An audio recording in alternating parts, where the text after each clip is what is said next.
anigoo ah Cabdiraxmaan Axmed Xuubey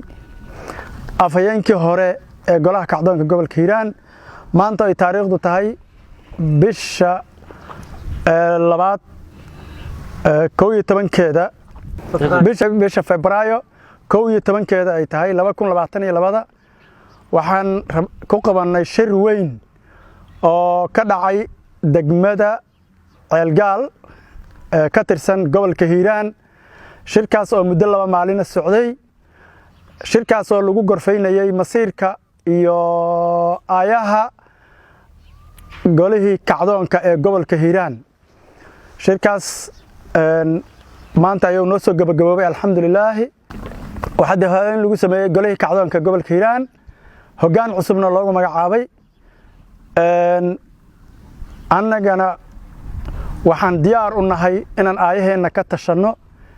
inaan dulmigana lagu sameeyo gobolka Hiiraan lagu sameeyay ama beesha saami qaybsigii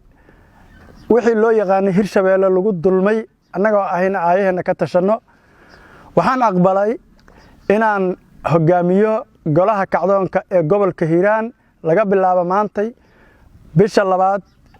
ama Febraayo 11keeda 2022 in kacdoonkii sidiisa yahay waxbana ayna iska bedelin oo maaragtay jiro kacdoonkii xaquuqdii iyo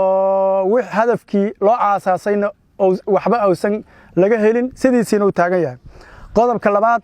oon raba inaan cadeeyo waxa weeye in gobolkan weerar lagu soo qaaday duulaan ay daraf ka tahay ay qaybta koobaad ku leedahay madaxtooyada Soomaaliya ayada oo adeegsanaysa ama soo maraysa beel kamida beelaha aan dhaliyada iyo dhulka iyo dhaqanka intaba dariska ka nahay qodobka labaad wuxuu yahay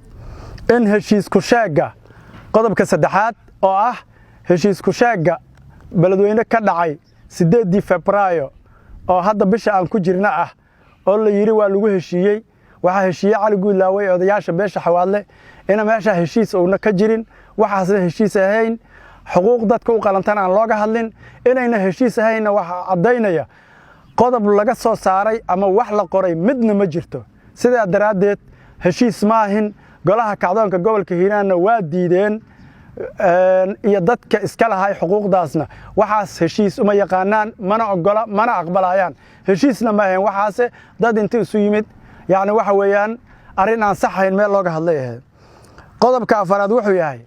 oo ka hadlayo dadka iska leh kacdoonkan sanadka iyo 4 bilood jiray inay iska soo xaadiriyaan yimaadaan naf iyo maal garab istaagaan kacdoonka golaha kacdoonka ee gobolka Hiiraan oo aan hogaaminayo anigoo ah Cabdiraxmaan Xuubey afhayeenkii hore golaha kacdoonka gobolka Hiiraan anigoo ah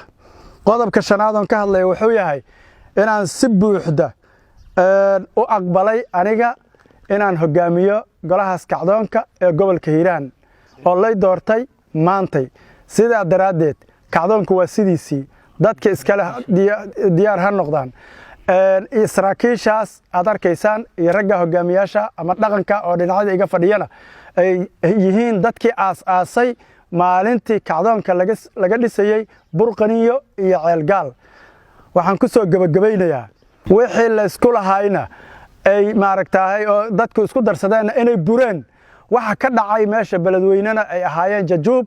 iyo waxaan sax ahayn heshiisna ma ahayn duulaana lagu soo qaaday ciidan baa loo adeegsaday amisom qayb ka ahayd oo Djibouti iyo Ethiopia ka kooban haramcad iyo waxa loo keenay